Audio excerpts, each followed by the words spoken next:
আসসালামু আলাইকুম। ঈদ মোবারক, ঈদ মোবারক, ঈদ মোবারক। ঈদের তৃতীয় দিন ঈদের ভিডিও দিচ্ছি, কেউ কিছু মনে করবেন না। এডিট করতে করতে সময় লাগছে, আর যেহেতু কোরবানির ঈদ, আর কোরবানির ঈদ মানিয়ে হচ্ছে ঘরের মহিলাদের কাজ বেড়ে যায়।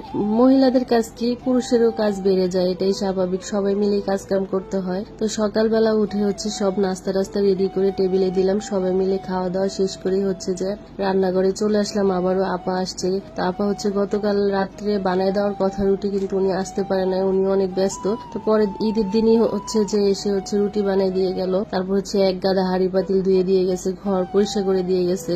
আর এই যে আমাদের কোরবানির গোশত আগে একটু পাঠিয়ে দিছে রান্না করার জন্য, আর গুলো হচ্ছে পরে নিয়ে আসবে, কাটাকাটি এখনো শেষ হয়নি। তো আগে অল্প করে পাঠিয়ে দিছে যাতে রান্না করে তাড়াতাড়ি করে খাওয়া যায়, কারণ অনেকে হচ্ছে যে গরুর গোশত দিয়ে দিনের খাওয়া শুরু করে। আর এদিকে হচ্ছে আমি রান্না বসাইছি, এত বৃষ্টি শুরু হয়েছে।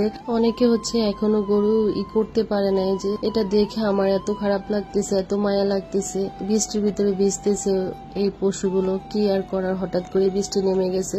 আর এই বৃষ্টির ভিতরে ভেজে ভেজে ওর পাপা হচ্ছে যে সবগুলো গোস্ত নিয়ে আসছে। যেহেতু আমার ননাসের বাসার সামনে সবকিছু হয়েছে, ওইখান থেকে হচ্ছে যে ভাগ বাটোরা হয়েছে, ওইখান থেকে পরে যে রিক্সা দিয়ে নিয়ে আসছে পাশের রোডে। তারপর তো এতগুলো জিনিস এভাবে হাতে করে আনা যায় না, তাই রিক্সায় করে নিয়ে আসছিল। তা আমি হচ্ছে সবকিছু গুছগাছ করে যারে যেটা দেওয়ার দিয়ে তারপর হচ্ছে কিছুটা আত্মীয় স্বজনের ফ্রিজে রেখে দিছি, কারণ এই বৃষ্টির ভিতরে কিভাবে যাবে। তা আমি হচ্ছে যে যাকে যাকে দেওয়া লাগবে সবকিছু প্যাকেট করে ফ্রিজে রেখে দিছি, পরে যে ওর পাপা একটা একটা করে দিয়ে আসবে। আর এদিকে আমার এত খিদা লাগছে, সেই সকালবেলা একটু নুডলস খাইছে, আর কোনো কিছু একটু পানিও খেতে পারি নাই, সময় পাই নাই। তাড়াতাড়ি করে খেতে বসছি। ওর পাপাকে বললাম আপনি খাইলে খান, না খাইলে নাই, আমি আগে খেতে বসি, আমার এত খিদা লাগছে। যেহেতু অনেক কাজ করছি আর হাত পা এত ব্যথা করতেছে। আর এই খাওয়ার টাইমে আমার ছেলে গেছে ঘুমায়, এত খারাপ লাগতেছে। ছেলেটা সহ খেতে বসবো, আমি কাজ কাম শেষ করে যাই, দেখি আমার ছেলেটা ঘুমায় গেছে। মোবাইল টিপতে চাইছে, মোবাইল দিয়ে নে রাগ করে যায় শুয়েছে, আর এদিকে ঘুমায় গেছে, যেহেতু সকাল সকাল উঠছে ঘুম থেকে। এই তো খাওয়া শুরু করলাম।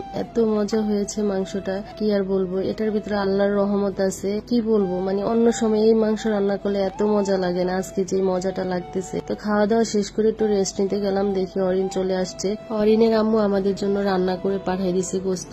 তো ওনারা হচ্ছে সবসময় এমনিতে বেশি করে পাঠিয়ে দেয়, তো এবার হচ্ছে রান্না করে পাঠাইছে। আমি বলেছি যে রান্না করা মাংসটা অনেক মজা লাগে, ঈদের দিন একসাথে অনেকগুলো মাংস যখন রান্না করে। তো এই জন্য আন্টি হচ্ছে স্পেশাল ভাবে আমার জন্য আগে আগে পাঠাই দিছে। তো উনি মনে করছে আমাদের গোস্ত এখনো আসে নাই, বাসায় রান্না টান্না শেষ হয় নাই, এর জন্য একটু তাড়াগুড়ো করে পাঠাই দিছে। তো আন্টিকে ধন্যবাদ এত মজা রান্না করে পাঠানোর জন্য। আর এই যে বিকেল বেলা কি করব, ভালো লাগতেছে না, একটু টক টক কিছু খেতে ইচ্ছা করতেছে। তো এখন হচ্ছে ফ্রিজে শুধু জাম আছে আর তাল আছে, তালটা তো টক হবে না, জামটা একটু টক মিষ্টি, তারপর হচ্ছে কষ্টে। তো এই জন্য আমার অত বেশি জামটা ভালো লাগে না। জাম কিন্তু শরীরের জন্য অনেক ভালো, তো এই জন্য আর কি খাচ্ছি কষ্ট হলে। যাই হোক, এই ভিডিওটা এই পর্যন্ত। আল্লাহ হাফেজ।